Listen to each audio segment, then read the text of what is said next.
how's it going, everybody? This is Mario from the Giant Tortoise Farm, and here today I'm going to give you guys an updated video on our Hypo Red Foot Tortoises. I want to go ahead and pick each one up that we have. We have a group of 4.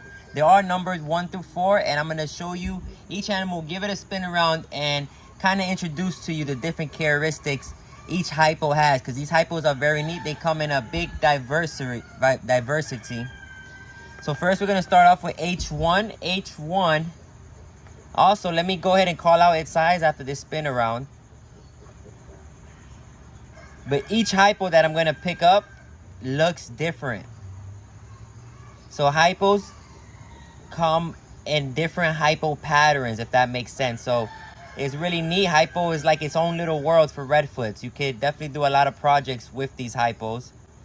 You have some that are darker than others, some that come leopard printed. I'm going to show you now. And even the colors on their head. Some have a solid head color and some have those plates on their heads. Really different. This one here, H1, is measuring in 2.5 inches. Exactly 2.5 inches. So this one here, if you take a look close at its head, you can see it has those plates. It's not a solid color. I'm going to go ahead and pick up number 2 just to show you. If you look at that side by side, you can see H2 actually has a solid head compared to H1. Really neat to see. That's what I mean when I say you could do a lot of different neat projects with these hypos. So this is H2. H2, before I start that, I want to take a look at his plaster on here. That's H1. H2 is more of that solid orange color. Beautiful hypo. This is more, it has like a leopard print, if you can see that.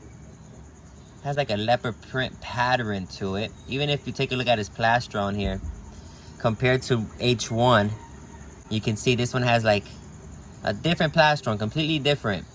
These hypos come in so many different diversities. Now take a look here. H2 is measuring in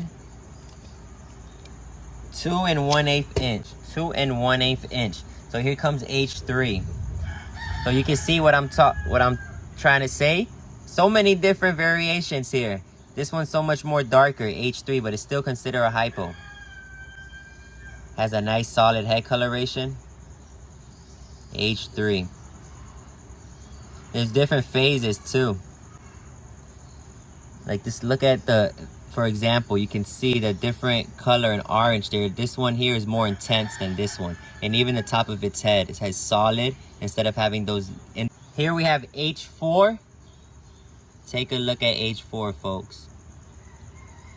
This is number 4 in that hypo group I was introducing to you guys earlier. I explained to you the different diversities these hypos have. So there we go. That's H1, 2, 3, and 4. Let's take a closer look here. How neat. 1 second. There we go.